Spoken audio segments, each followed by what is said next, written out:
শাহ সাহেবের মোরাকাবা। এক শহরে কোথা থেকে এক শাহ সাহেব এসেছিলেন। তার অভ্যাস ছিল যখনই কেউ তাকে দাওয়াত করত তিনি মোরাকাবা করতে বসে যেতেন।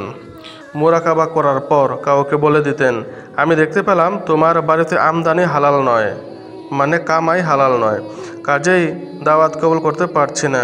আবার কাউকে বলতেন, দেখতে পেলাম তোমার আমদানিটা বেশ ভালো, বেশ হালাল, সুতরাং তোমার এই দাওয়াত কবুল করলাম। ফলে সারা শহরে তার খ্যাতি ছড়িয়ে পড়ল যে তিনি কখনো হারাম রোজগারের খাদ্য গ্রহণ করেন না। মোরাকাবা করে সব জানতে পারেন কার আমদানি কীরূপ। একজন খাঁটি বুজুর্গ এসেছেন বটে এই শহরে, কিন্তু কিছু লোক ছিল বেশ সতর্ক।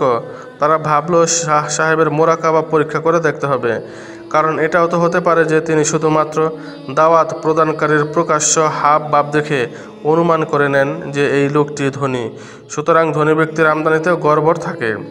আর এই লোকটি গরিব, সুতরাং গরিবের ঘরে খাটুনির আমদানিকে হারাম বলে সন্দেহ করা যায় না। অতএব শাহ সাহেবকে পরীক্ষা করে দেখা দরকার। একদিন এই লোকগুলি এক বেশ্যার কাছে গিয়ে বলল, তোমার আমদানির টাকা থেকে কয়েকদিনের জন্য আমাদের কিছু টাকা দাও দেখি। বেশ্যাটি তার সদ্য কামাই করা কিছু টাকা ওদেরকে দিয়ে দিল। ওরা সেই টাকা এবং গরিব লোককে দিয়ে বলল, এই টাকায় ভালো করে খাবার আয়োজন করে শাহ সাহেবকে দাওয়াত করো। গরিব লোকটি পোলাও, কোরমা ইত্যাদি রান্না করে শাহ সাহেবের কাছে গিয়ে বলল, হুজুর, আজ আমার দাওয়াত কবুল করুন।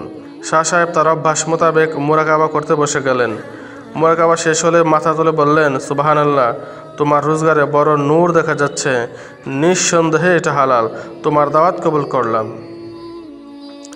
লোকগুলি বুঝতে পারল শাহ সাহেবের মোরাকাবাটি কৃত্রিম মাত্র, সুতরাং প্রতারণা ছাড়া আর কিছুই নয়। অতঃপর যখন তিনি সেই বাড়িতে গিয়ে দাওয়াত খেয়ে সারলেন, তখন লোকগুলি বলল, শাহ সাহেব, আবার একটু মোরাকাবা করে দেখুন তো, যে খাবারগুলি খেলেন তা হালাল ছিল না হারাম ছিল। তিনি আবার মোরাকাবা করলেন। মোরাকাবা থেকে মাথা তুলে এবার বললেন, মাশাআল্লাহ, এই খাবার একেবারে নূরে ভর্তি, এগুলি খেয়ে আমার দেমাগ তাজা হয়ে গেছে, চারিদিকে শুধু নূর আর নূর। লোকগুলি আর বসে থাকতে পারল না, জুতা খুলে শুরু করে দিল শাহ সাহেবের মেরামত। বেটা মিথ্যাবাদী, ধোকাবাজ, তোর মোরাকাবার ধরন জানা হয়ে গেছে। তুই আল্লাহর বান্দাদেরকে ধোকা দিয়ে বেড়াস, কত ধনী লোকের মনে কষ্ট দিয়েছিস, কত মানুষকে পেরেশান করেছিস।